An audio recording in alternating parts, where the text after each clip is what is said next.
what's up? It's Noelle. Welcome back to my channel and welcome to my wedding series. So today's episode 1, we are talking about wedding venues, finding your dream wedding venue, planning a tour, what happens on the tour, what happens after the tour, anything and everything about wedding venues. I'm very excited to be starting this little series. I wanted to start it because I'm a bride-to-be. I got engaged in April of 2023 and we are planning our wedding for fall of 2024. And even just in our initial beginning research and planning, I feel like there's already been so much I have learned about wedding planning. Obviously, I'm not a professional wedding planner, so this is just my experience, but I thought I'd film it because if I've learned so much, I feel like a lot of people can learn, and I hope this just kind of helps you. In this series, I'm gonna talk about everything, like the highs and lows, the fun parts, the stressful parts, how much it costs, budgets, tips and tricks I learned along the way, things that you might not initially think of that I've learned. So it's gonna be all encompassing. All your wedding planning, any questions you have, comment them down below and I'll see if I can figure them out. But I've had a lot of help from a couple of my friends who've recently been married, a friend who's been a bridesmaid in a lot of weddings, and honestly, just asking questions when I call vendors or wedding venues and things like that. So this is the beginning of the series. I hope you guys enjoy. I hope you guys come along for the rest of them. I'm not sure how I'm gonna break it up, but this is the first one and we gotta start with a wedding venue. So in wedding planning, I would say the wedding venue is definitely the first thing you need to secure. So obviously where you're gonna have your wedding, whether you're gonna have the ceremony and reception at the same place or you're gonna do 2 separate places. And then obviously you need to secure your date. Like what day is your wedding? Because as I found out, contacting other vendors like your photography, hair, makeup, your DJ, like anyone else, they need to know a date. So you can't really go on with wedding planning until you found your wedding venue and you have confirmed your date. We're gonna start out, how do you even find a wedding venue? Well, first, you and your groom need to figure out where you guys wanna get married. Are you guys from the same place? That might make it easier. Do you wanna have a destination wedding? Do you want to do it where you currently live and have family and friends travel for your wedding? Location. So once you guys have agreed on a location, then you can start narrowing down by vibe, aesthetic, kind of colors, indoor, outdoor, literally anything and everything you could think of. There's probably an article out there for you. So just kind of Google your location. Literally that's how I found all of our wedding venues. You basically type in like wineries in blank state. Best wedding venues for a small wedding or best venues for big wedding. So just kind of play around with your search in Google and you will find, like I said, a ton of articles, a ton of information, and then you kind of have to sort through those. Something also about location and vibe I will say is that you want to consider, is this going to be a private event, or if it's at a hotel, they're not going to shut down the entire hotel unless it's a smaller bed and breakfast. So you might have random people or random noises in the background that you might not expect. So that is something to keep in mind. Unless the stars just align, you kind of have to be flexible because Justin and I had a specific city that we were kind of set on because it was halfway between my family and his family, but the venues there didn't really match our aesthetics. So then we had to kind of broaden our location and the areas in the state we were searching. So just keep that in mind. All right, so the next big topic is how many guests. You want to have this conversation before you start looking at venues because the guests determine the size of the venue. So for example, there are some bigger venues that have multiple spaces for different amounts of people. For the most part, I will say that the venue kind of has their maximum number of guests and that's it. Finding out who you're inviting. Obviously, you're not sending out any invitations, so no one's confirming, but just the max amount of people that could be there or just a good estimate is really gonna help you in your search. Obviously, you don't wanna go through all the work of contacting them, figuring out the details about the venue, and then they're like, well, we can only hold 50 people and you're inviting 100, because that's just a waste of your time. So narrow down the number of guests. Some venues also I found they split it into different packages. This wasn't really the majority of venues, but I did find a handful that did this. Justin and I are actually looking at a venue that has different price points based on the number of guests. So they kind of generally, I found, split it into kind of 4 different categories. So a micro wedding, I think, is around like 50 guests or less. Then most venues have like smaller petite weddings, which is around like 75, 80 guests maximum. Then you have 150, and I think most wedding venues base a lot of their packages on this number. I think it's a pretty average number. So a lot of the prices are based on that number. And then you have venues that have 200, 300 plus. So those are kind of the 4 categories that I found venues kind of break it into. Make sure you know a general estimate of how many people you're inviting, just so you can get the correct price range. So next is what's included. So I think wedding venues either include a lot of things or they include like nothing, and you just are renting the space, the building, and then you kind of have to figure out your table, chairs, and all of that. For Justin and I, we are only looking at venues that include a bunch of things, because we want this to be hassle-free, go as smooth as possible, not having to coordinate between like 10 different companies and making sure, you know, everyone shows up on time and all of those details we're trying to avoid. Because of that, we are looking at venues, like I said, that are including a lot of things, and looking at these venues and the lists of things that they provide. I've kind of created a list of like the main things. Of course, every venue is slightly different, so make sure you guys read the packages. Oftentimes, wedding venues will either have the package on their website for the year, or they will send you, after you submit your form, they will send you their brochure with all the package information. So just make sure you guys read that. But generally, I found that they include rentals, so like table, chairs, tents. They include maybe some decor, very like small, maybe like some gold accents or some candles, things like that. They also supply napkins, silverware, plates, linen for the table, because if they don't, like, those are tiny details that you're gonna have to find someone to supply for yourself. They also generally supply like the bar, the bartender, what else? And then some of them do have for your ceremony like structures that you can put flowers on. I don't really know what those are called. I think those are the main things, like table, chairs, linens, silverware. Cake cutting apparently sometimes can be an extra fee.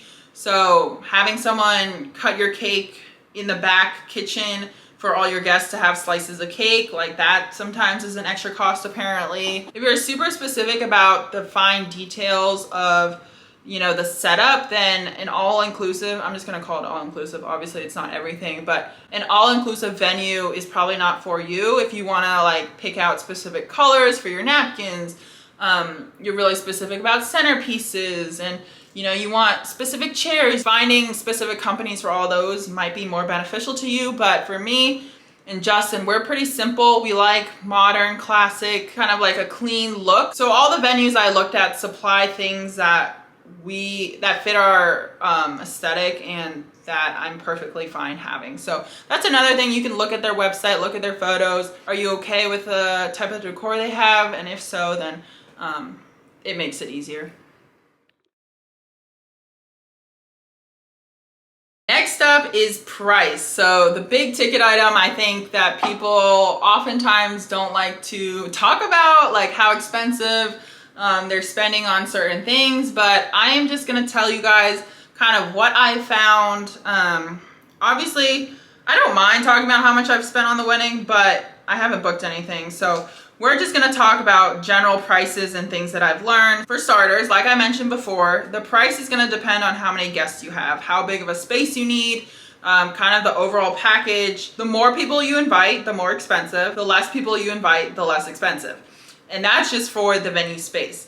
Then we get into food and beverage. So again, it depends on the venue. Do you have to cater with the venue, or can you get an outside vendor? And then for the bar, can you bring your own alcohol, or do you have to use their alcohol? The venues we're looking at have a combination of kind of both, I think. So I think we have maybe 1 or 2 venues that we have to cater through them and we have to use their alcohol. And then we have some that have a combination of like, we have to use their food, but not necessarily their alcohol. So I'm just gonna talk generally, but food, again, the less people you invite, the cheaper food's gonna be, because it's usually per head.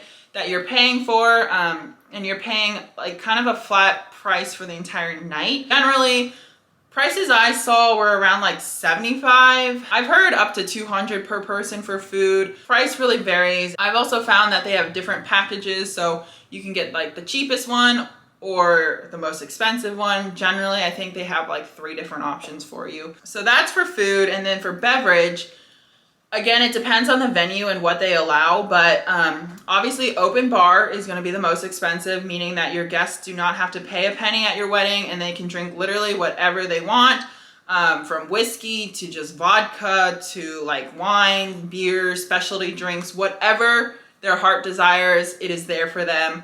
So that's obviously your most expensive option. Your cheapest option is no alcohol at all. Obviously, the tier of alcohol you have at your wedding is gonna drive the price up. You can have a ticket option where, you know, you give your guests 2 tickets and then anything after that they have to pay. So there are a bunch of options, which I honestly didn't know. I've kind of learned talking to people, talking to the venues. Just know you have options and you do not have to do an open bar. So for example, Justin and I, we're not big drinkers.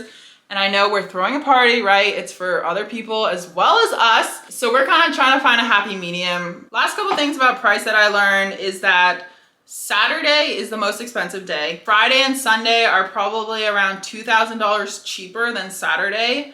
And then some venues do allow you to have like a Monday through Thursday wedding, but not every venue is open during that time. So again, just check their package and their brochure. Another thing, on season and off season is a thing. Every venue does this differently, but generally off season, meaning prices are going to be cheaper, is from November, December, again, depends on the venue, to about February, March. So it's really only like 3 or 4 months where you get that cheaper price.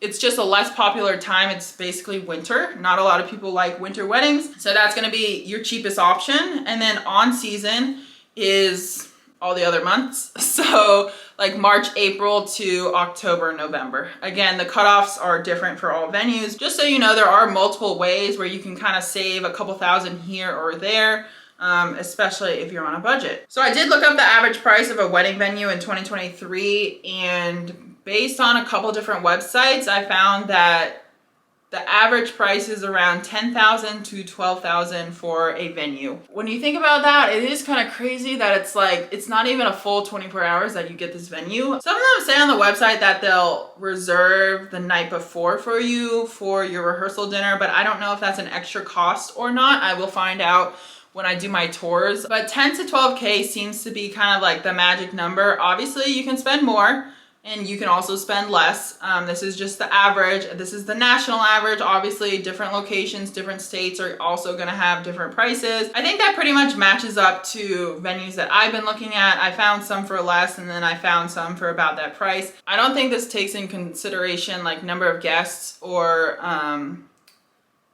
like inclusive versus not inclusive for your venue. So take it as you will.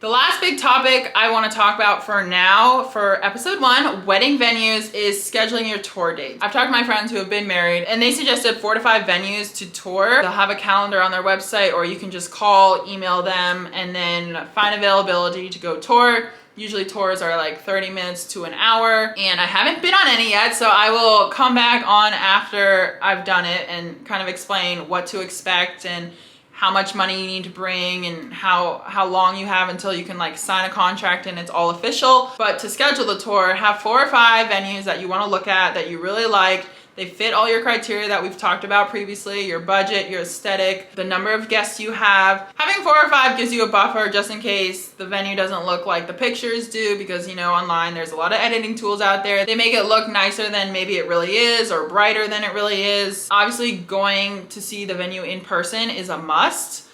Whether it's you or your family or whoever, but just someone should lay their eyes on the venue just to make sure it's, you know, everything you dreamed of. But it also gives you flexibility for dates. So like if you're really set on one specific date, you know, you have 4 venues that you have a chance to kind of book it on the date you want. For us, we're not really set on like one specific date. We just have a general time frame that we want to have the wedding in. So that's not as big of an issue for us. Generally, they say book your venue and your date a year out from when you want to get married. But one of the venues we're looking at, they said all their Saturdays are already booked up for October. So people are definitely looking maybe like 15 months, even 18 months ahead of time. So it really just depends on your venue, how popular it is, and the time you want to get married, how popular of a time that is. But 4 or 5 seems to be the sweet spot. I think any more than that would just honestly get tiring, make it more stressful and less fun, I think, personally. So I think 4 or 5 is a great number. Like I said, odds are you're not gonna like one maybe, so then you have 3 good options, and then you can kind of go from there.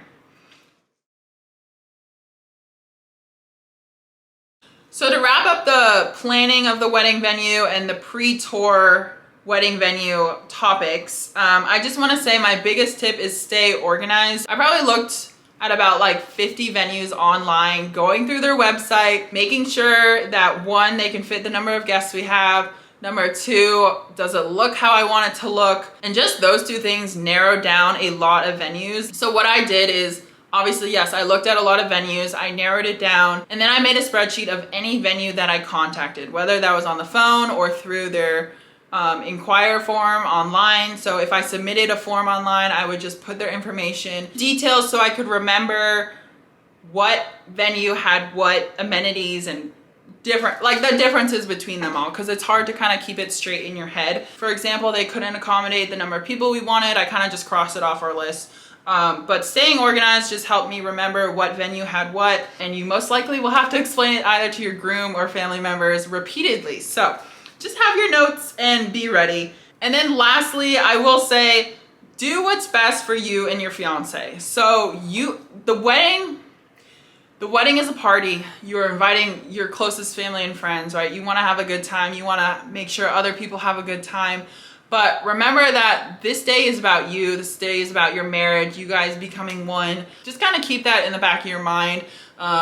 You know, when different opinions come up or you have to kind of accommodate certain things, the day is for you. It's your day. I'm going to end it there. I will see you guys after, hopefully we've picked a venue and I can talk about what to expect on a tour, because I honestly have no idea. All right, so it is a couple weeks later and I am back in Texas, and we picked our venue, we picked our date, which is super exciting. So we can start now booking a bunch of other vendors, which I guess will be my next video, is like what you the process of booking vendors. On the tours is actually pretty chill, pretty simple. Really, you're there to see the venue in person, right? You're there to see if the venue matches their pictures, if you like the vibe, if you like the flow of it, if it feels right. I think for me, like, feeling was a big thing. You kind of just know, like, yeah, we could have our wedding here, or like maybe something's a little off. And then besides that, you're there to just ask questions. Give a person, a representative of the venue there. So like, it's just, instead of emailing back and forth, calling back and forth, ask all your questions. Every question, even if you asked it previously, just ask it. Refresh it in your mind to make sure you have all the details to make an informed decision. So for us, we toured 4 venues. The first one we toured, we loved. The price was good. It was a great venue. We really liked it. And we basically were like, if nothing else works out, we'll have our wedding here. After we had that reassurance for the first venue, then the rest of them were kind of comparing to the first. That's kind of just how it happened. If we hadn't loved our first one as much, I think I still would have been stressed. But as soon as we were like, we're good to have our wedding here, if nothing else works out, then I could relax a little bit. So I think that definitely played a huge factor in the whole process for us. But to just go over the details, like I said, you basically sit down, you either tour the venue first and then sit down to have questions, or you sit down and have questions and then tour the venue. The total time for the tour is literally like 30 minutes. It's really not that long. And by the time we got to the last one, we were like 20 minutes, like in, out. We knew what questions we wanted to ask. We knew the vibe. We knew what we were looking for. I would say like after the second one, the third and fourth one, we were like quick, done, easy. To finish out this video, I do want to share some just like tips and things that I learned throughout the tours, and some reasons why we didn't choose some of the venues specifically. So For starters, if you guys are on a budget, book a country club, because as surprisingly as it sounds, a country club is one of the cheapest options, if not the cheapest options for a venue. So we looked at a country club because online we really liked the pictures, we liked the decor that already came with the venue. It looked like a good option. But again, this is the benefit of going in person. When we were driving up, it actually turned out to be a gated community, and the country club was like located within the community, almost like an HOA, and having like the community rec center or pool. We didn't love the gated aspect, and then also just the fact that it was like secluded to this one community. It was just too crammed of a space for us. And again, that's the benefit of going in person, because online it looked like a great like boardroom. And I didn't expect everything to be so like close. There was a bar downstairs that guests could be at all night, with a staircase leading right up to our reception that they couldn't block off because that was a fire hazard.